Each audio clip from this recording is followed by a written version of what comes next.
विष्णु, क्या लिखा आएगा, भगवान विष्णु के अनुयायी। और नैनार का संबंध किससे हो जाता है, शैव धर्म से। किस धर्म से, शैव धर्म। तो पहला ही प्रश्न आ जाए कि नैनार का संबंध है तो क्या उत्तर आ जाएगा, शैव धर्म। और शैव धर्म नहीं आएगा तो क्या आ जाएगा, भगवान शिव के अनुयायी। दूसरा प्रश्न इसका क्या आता है, प्रश्न को ध्यान से सुनना कि प्रश्नों के बाद इसे समझना। दूसरा प्रश्न आता है, भक्ति आंदोलन के दौरान आलवार संतों की संख्या कितनी थी। तो आलवारों की संख्या तो कितनी थी, 12 थी। और नैनारों का आ जाए तो कितनी हो जाएगी, 63 संत। कितने संत थे, 63। और ये कितने थे, 12। आलवार यानी वैष्णव धर्म, वैष्णव धर्म यानी विष्णु के अनुयायी। नैनार यानी शैव धर्म यानी भगवान शिव के अनुयायी। आलवारों में संतों की संख्या 12 थी और नैनारों में संतों की संख्या है 63। लेकिन आपके कोर्स में केवल 4 संत है, बाकी पीजी में है, तो 4 संतों के बारे में आपको ध्यान में रखना चाहिए। अब मैं प्रश्न बोल रहा हूँ, अगर प्रश्न है कि दक्षिणी भारत में नैनार संप्रदायों का प्रचलन हुआ था, स्पष्ट कीजिए, क्योंकि परीक्षा में भी है। तो उसके लिए अगर आप क्या चीज लिखोगे जिससे आप बता सकते हो कि नैनार जो संप्रदाय था वो दक्षिणी भारत में था। सबसे पहली चीज तो दक्षिणी भारत में सबसे पहले कहां पर, दक्षिणी भारत में कौन सा संप्रदाय का, नैनार संप्रदाय का। और उसके बाद में उत्तर भारत में भी हुआ। तो उत्तर भारत में जो भक्ति आंदोलन है उसका प्रचार करने वाला जो था रामानंद, कौन था, रामानंद। और दक्षिणी भारत में कौन था, रामानुज। इनको हम आगे पढ़ेंगे। लेकिन दक्षिणी भारत में नैनारों का प्रचार हुआ था और वो कौन सी शताब्दी में हुआ था, 7वीं शताब्दी में। कौन सी शताब्दी में, फिर 8वीं शताब्दी में फैल गया था और फिर 14वीं शताब्दी में चरमोत्कर्ष, क्या हो गया था, चरमोत्कर्ष। कुछ समझ में आया तीनों चीजें। दक्षिणी भारत में नैनारों का बीजारोपण या अंकुरण कब हुआ, 7वीं शताब्दी में। कब फैलने लगा, 8वीं शताब्दी में। और नैनार संप्रदाय दक्षिणी भारत में पूर्ण रूप से फैल चुका था, चरमोत्कर्ष काल था। तो कौन सी शताब्दी, 14वीं शताब्दी। इसके बाद में है कि नैनारों के टोटल कितने थे, 64 थे। इसके बाद में एक और चीज आती है कि नैनार दक्षिणी भारत में थे। इसका उल्लेख हमें कहां से मिलता है, हम किन किन चीजों को पढ़कर ये कह सकते हैं कि हाँ 7वीं शताब्दी से लेकर 14वीं शताब्दी के मध्य भारत में, दक्षिणी भारत में नैनार संप्रदाय फैला हुआ। तो नंबर 1 याद रखना, एक लेख है जिसका नाम है उदयगिरी गुहा लेख। क्या नाम है, उदयगिरी गुहा अभिलेख। अगर सीधा से आ जाए, उदयगिरी गुहा अभिलेख का संबंध किस धर्म से है, तो शैव धर्म से। किस धर्म से है, शैव धर्म से। दूसरा एक मंदिर है जिसका नाम है चिदम्बरम का मंदिर, चिदम्बरम का शिव मंदिर, चिदम्बरम का शिव मंदिर। तीसरा है, पहले नाम सुना फिर बता दूंगा। तीसरा है तंजावुर का शिव मंदिर। चौथा है गंगे कोंड चोलपुरम का शिव मंदिर। ये तीनों ही मंदिर पूछ लिया जाते हैं, वंश पूछ लिया जाता है, किस वंश के राजाओं ने इन शिव मंदिरों का निर्माण करवाया था। चिदम्बरम के शिव मंदिर का, तंजावुर के शिव मंदिर का और गंगेकोंड चोलपुरम के शिव मंदिर का। तो याद रखना कौन से, चोल वंश के राजाओं ने। किस वंश के राजाओं ने, चोल वंश के राजाओं वंश द्वारा निर्मित है ये मंदिर। चोल वंश के जो राजा थे उन राजाओं ने इन मंदिरों का क्या करवाया था, निर्माण करवाया था। कौन से मंदिर का, चिदम्बरम का शिव मंदिर यानी चिदम्बरम में स्थित है, तंजावुर का शिव मंदिर यानी तंजावुर में स्थित है, गंगेकोंड चोलपुरम का यानी गंगापुर चोलपुर में स्थित है। इन तीनों ही मंदिरों का निर्माण किस वंश के शासक ने करवाया था, चोल वंश के राजा। उसके बाद एक मंदिर और है भुमरा का शिव मंदिर। कौन सा, भुमरा का शिव मंदिर। एक और है नचना कुठारा का पार्वती मंदिर।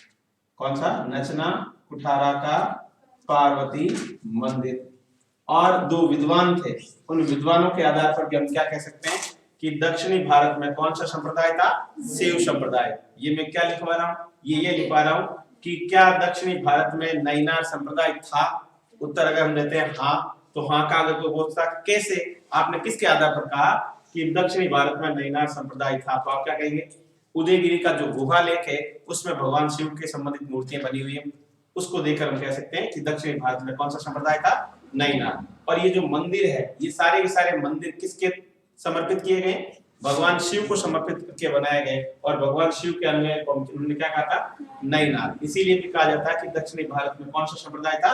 नैनार। कब से लेकर 7वीं से लेकर 14वीं शताब्दी तक। एक विद्वान आया था हैनशान, क्या नाम था? हैनशान। इसने क्या कहा था? इसने कहा कि जब मैंने कहाँ की यात्रा की? थानेश्वर की। कहाँ की? जब मैंने थानेश्वर की यात्रा की तो देखा कि थानेश्वर के प्रत्येक घर में, थानेश्वर के प्रत्येक घर में भगवान शिव की पूजा होती थी। भगवान शिव की पूजा होती थी। इसको देखकर भी आप क्या कहते हैं कि दक्षिणी भारत में कौन सा संप्रदाय था? नैनार संप्रदाय या शैव संप्रदाय। एक और विद्वान जिसका नाम था बाणभट्ट, और बाणभट्ट ने एक ग्रंथ लिखा था, उसका नाम क्या था? हर्षचरित। क्या नाम था? हर्षचरित। हर्षचरित ग्रंथ की रचना किसने की थी? बाणभट्ट ने। किसने की थी? बाणभट्ट ने। और इसने क्या कहा था कि मैंने कहाँ की यात्रा की? वाराणसी की यात्रा की। कहाँ की? वाराणसी। तो मैंने देखा कि वहां पर 100 मंदिर बने हुए। कितने मंदिर बने हुए? 100। और क्या कहा कि 1000 शैव अनुयायियों को देखा मैंने। कितने? 1000 शैव अनुयायियों को देखा। ये सारे के सारे क्या हैं? ये सारे के सारे हैं दक्षिणी भारत में नैनार संप्रदाय था। उसकी अगर स्पष्ट जानकारी कहीं से मिलती है तो कहां से मिलती है? इन 7 जगहों को देखकर इतिहासकारों ने कहा कि दक्षिणी भारत में 7वीं शताब्दी से लेकर 14वीं शताब्दी के मध्य नैनार संप्रदाय फैला हुआ था, जो शैव धर्म से संबंधित था, भगवान शिव के अनुयायी थे। ये सारे के सारे जो मंदिर है, जो इतिहासकार है, जो पुस्तकें हैं, वो किसके बारे में बताती है? भगवान शिव के बारे में, शिव धर्म के बारे में। उसके बाद में कि नैनारों के जो 63 संत थे, उनमें आपके जो प्रमुख है, उन प्रमुखों में जो पहला है उसका नाम था क्या? इधर यहां तक नहीं आ रहा? यहां से ठीक है। एक का नाम था, ध्यान से सुनना पहले इसको। प्रश्न आता है तिरुना वुक्कर शु। नाम क्या है? तिरुना वुक्कर शु का संबंध किस संप्रदाय से है? तो किस संप्रदाय से है? नैनार संप्रदाय या शिव धर्म या भगवान शिव का अनुयायी। फिर इसका पूछा जाता है कि इसका जो जन्म हुआ था वो कहाँ हुआ था? तो इसका जो जन्म हुआ था वो हुआ था तिरुगमूर। नाम क्या है? तिरुगमूर नामक स्थान पर इनका क्या हुआ था? जन्म हुआ था। इसके बाद में पूछा जाता है कि ये जो तिरुना वुक्कर शु था, ये किसका अनुयायी था? किसका अनुयायी? तो किसका अनुयायी था? भगवान शिव का, या हम क्या कह सकते हैं? शिव धर्म का अनुयायी था। ध्यान से सुनना, ये पहले जैन था। कौन था? यानी पहले इसका जो धर्म था वो कौन था? पहले जैन धर्म का अनुयायी था। कौन था? जैन धर्म का अनुयायी। तो प्रश्न क्या बनता है? वे एकमात्र नैनार संत जो पहले जैन धर्म का अनुयायी था और बाद में शैव धर्म का अनुयायी बन गया, तो कौन सा था? तिरुना वुक्कर सा। क्या नाम है? तिरुना वुक्कर शु। 3 नाम बोलना, तिरुना वुक्कर शु। तो नाम क्या रहेगा? तिरुना वुक्कर शु एकमात्र जैन संत था और बाद में क्या बन गया था? शैव अनुयायी बन गया था। क्यों बन गया था? ये पहले जैन अनुयायी था और अचानक उदर रोग से ग्रसित हो गया। उदर रोग का मतलब पेट का रोग। ये पेट के रोग से बहुत ज्यादा बीमार हो गया था और इसकी एक बहन थी जिसका नाम था लीलावती। क्या नाम था? लीलावती। लीलावती कौन थी? इसकी बहन थी। और ये किस धर्म को मानने वाली थी? शैव धर्म को। किस धर्म को मानने वाली थी? शैव धर्म को। तो ये किसके पास आया? अपनी बहन लीलावती के पास आया और इसने इसका क्या कर दिया? इलाज कर दिया। किसका इलाज कर दिया? तिरुनावुक्करसु। तिरुनावुक्करसु। इसका इलाज करने से ये इससे प्रभावित हुआ और प्रभावित होने के बाद इसने क्या कर लिया? शैव धर्म ग्रहण कर लिया। शैव धर्म का अनुयायी बन गया। समझना, इसको सुनना। पहला प्रश्न तो बनता है तिरुनावुक्करसु किस धर्म या संप्रदाय से संबंधित था? तो किससे था? नैनार। और नैनारों का संबंध किससे है? शैव धर्म या फिर भगवान शिव के अनुयायी। फिर है शैव धर्म के अनुयायी तिरुनावुक्करसु का जन्म कहाँ हुआ? तो तिरुगम्मूर। उसके बाद एकमात्र जैन संत जो बाद में क्या बन गया? शैव अनुयायी। तो नाम भी क्या था? तिरुनावुक्करसु। उसके बाद लीलावती कौन थी? शैव धर्म की महिला संत थी। कौन थी? शैव धर्म की महिला संत। शैव धर्म की महिला संत थी और इसने तिरुनावुक्करसु का क्या कर दिया? इलाज कर दिया। इसलिए इससे प्रभावित हुआ और कौन सा धर्म अपना लिया? शैव धर्म। लेकिन इसके शासन काल में एक राजा था जिसका नाम था महेंद्र वर्मन प्रथम। क्या नाम था? महेंद्र वर्मन प्रथम। ये किस धर्म का अनुयायी था? जैन धर्म का अनुयायी था। किस धर्म का अनुयायी था? जैन धर्म का। जब इसे पता चला कि तिरुनावुक्करसु ने जैन धर्म को छोड़कर शैव धर्म का अनुयायी बन गया तो इसने बहुत प्रताड़ित किया। क्या किया? प्रताड़ित का मतलब जानते हैं? परेशान किया। किसको परेशान किया? तिरुनावुक्करसु। इसलिए काफी दिनों तक प्रताड़ित करने के बाद भी तिरुनावुक्करसु ने वापस जैन धर्म ग्रहण नहीं किया। लेकिन अंत में महेंद्र वर्मन प्रथम तिरुनावुक्करसु से इतना प्रभावित हुआ कि महेंद्र वर्मन स्वयं ने ही क्या कर लिया? जैन धर्म छोड़कर कौन सा? शैव धर्म ग्रहण कर लिया। तो याद रखना, महेंद्र वर्मन प्रथम ने किसके कहने पर या किससे प्रभावित होकर जैन धर्म को छोड़कर क्या हो गया? बाद में क्या कर लिया इसने? शैव धर्म ग्रहण कर लिया। किसके कहने पर? तिरुनावुक्करसु। तीसरी चीज, महेंद्र वर्मा ने एक पुस्तक लिखी थी, इसका कई बार प्रश्न आता है। तो उसका नाम था मत विलास प्रहसन। मत विलास प्रहसन। अब एक और इसका प्रश्न पूछा जाता है कि कौन से अभिलेख के द्वारा यह जानकारी प्राप्त होती है कि महेंद्र वर्मन प्रथम ने जैन धर्म को त्याग कर शैव धर्म ग्रहण कर लिया था? इसकी जानकारी हमें कहां से मिलती है? मैं वापस बोल रहा हूं प्रश्न। महेंद्र वर्मन प्रथम ने जैन धर्म छोड़कर शैव धर्म ग्रहण कर लिया था। इसकी जानकारी हमें कौन से अभिलेख से प्राप्त होती है? तो शैव धर्म ग्रहण कर लिया था, इसका जो उल्लेख हमें मिलता है वो उल्लेख मिलता है त्रिचन्नापल्ली अभिलेख में। अभिलेख का नाम क्या है? त्रिचन्नापल्ली अभिलेख। यहां तक समझ में आया? सुन लेना एक बार। पहला प्रश्न तो क्या आएगा? इसका संबंध किससे है? किसका? तिरुनावुक्करसु। तो किससे हो जाएगा? शैव धर्म से। और शैव धर्म में संतों की संख्या कितनी थी? 63। और इनका प्रचार कहां हुआ था? दक्षिणी भारत में। उल्लेख कहां मिलता है? तो इनके नाम आपको याद रखना। उसके बाद में जन्म कहां हुआ था? तिरुगम्मूर में। उसके बाद में एकमात्र जैन संत जिसने बाद में क्या कर लिया? शैव धर्म ग्रहण कर लिया। किसके कहने पर? लीलावती, जो इसकी बहन थी, शैव धर्म की थी। और उसके बाद में एकमात्र राजा जो जैन धर्म का था और तिरुनावुक्करसु से प्रभावित हुआ और कौन सा धर्म ग्रहण कर लिया? शैव धर्म। और इसकी जानकारी हमें कहां मिलती है? त्रिचन्नापल्ली अभिलेख। और उसके बाद में है कि महेंद्र वर्मन प्रथम ने एक पुस्तक लिखी जिसका नाम क्या था? मत विलास प्रहसन। उसके बाद में दूसरा जो है उसका नाम है तिरुज्ञान संबंधर। तिरुज्ञान संबंधर, ये भी कौन है? ये नैनार संत है। कौन है ये भी? ये नैनार संत है, नैनार संत। इसको और किस नाम से जाना जाता है?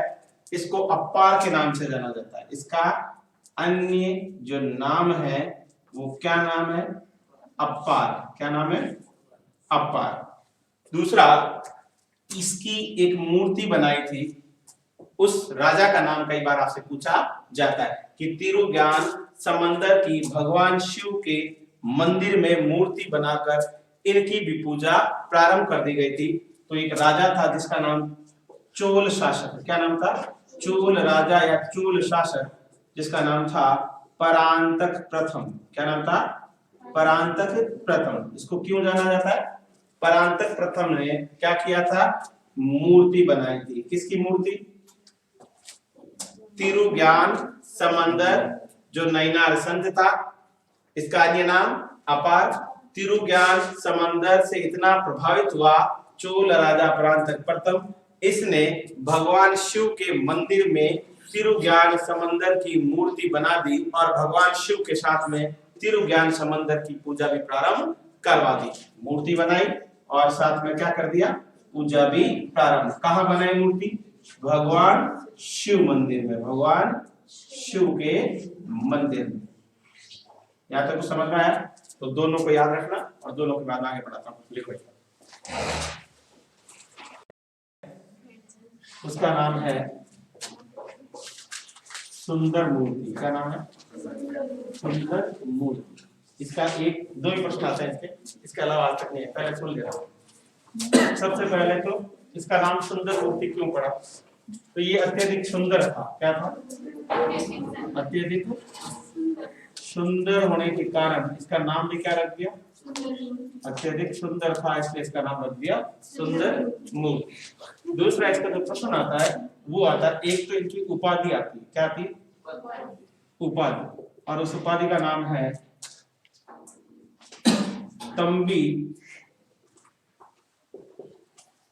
तंबीरान तोलन। क्या नाम है? तंबीरान तोलन। या तो ये उपाधि आती है या फिर इसका अर्थ पूछा जाता है। अर्थ होता है ईश्वर मित्र। क्या होता है? ईश्वर मित्र। तो दोनों उपाधि दोनों आ सकती है। ईश्वर मित्र की उपाधि किसे दी गई? सुंदर मूर्ति। या तंबीरान तोलन की उपाधि किसे दी गई? सुंदर मूर्ति। इसका जो प्रश्न में ज्यादातर आता है वो आता है 1000 गीतों का संग्रह किस नैनार संत द्वारा लिखा गया था? 1000 गीतों का संग्रह किस नैनार संत द्वारा लिखा गया? यानी ये क्या है? गीतों का संग्रह है और एक इसका पुस्तक भी है। क्या? ये एक पुस्तक है। 1000 गीतों का संग्रह नामक पुस्तक की रचना किसने की थी? सुंदर मूर्ति की थी। और तंबीरान तोलन की उपाधि भी किसे दी गई? सुंदर मूर्ति। और क्या है? ईश्वर की मूर्ति। और दूसरा, इसको और क्या कहा जाता है? ये अपार के समकालीन था। अपार का मतलब तिरु ज्ञान संबंधर। इसका और क्या नाम था? अपार। क्या नाम था? ये जो था इसके समकालीन था। क्या था? समकालीन। इसलिए इसे क्या कहा जाता है? अपार कहा जाता है। इसे भी क्या जाता है? अपार। किसे? मैं वापस बोल रहा हूं। सुंदर मूर्ति तिरुज्ञान समंदर, जिसका नाम था अपार, के समकालीन था, इसलिए सुंदर मूर्ति को भी किस नाम से? अपार के नाम से जाना जाता जाता। और लास्ट एक चौथा है जिसका नाम था मणिक वचकर। क्या नाम था? मणिक वचकर। इसका एक ही प्रश्न आता है कि मणिक वचकर ने कौन सा ग्रंथ लिखा? तो इसका एक ग्रंथ का नाम याद रखना। ग्रंथ का नाम है तिरुवचगम। क्या नाम है? तिरुवचगम ग्रंथ की रचना किसने की थी? तो किसने की थी? माणिक वचगर ने। किसने की थी? माणिक वचगर। कौन सी? तिरुवचगम। और इसको ज्यादा कुछ याद रखना, 1000 गीतों का संग्रह नामक पुस्तक की रचना किसने की थी? सुंदर मूर्ति थे। और उपाधि कौन सी दी गई थी? तंबिरान तोलन। तंबिरान तोलन। इसका एक प्रश्न और आता है कि जिस तरह इसकी मूर्ति बनाई थी, किसने बनाई थी? परांतक प्रथम ने। उसी तरह इसने इसकी भी मूर्ति बनाई थी। किसने? परांतक प्रथम था कौन से वंश का? चोल वंश का। जो चोल वंश के राजा परांतक प्रथम ने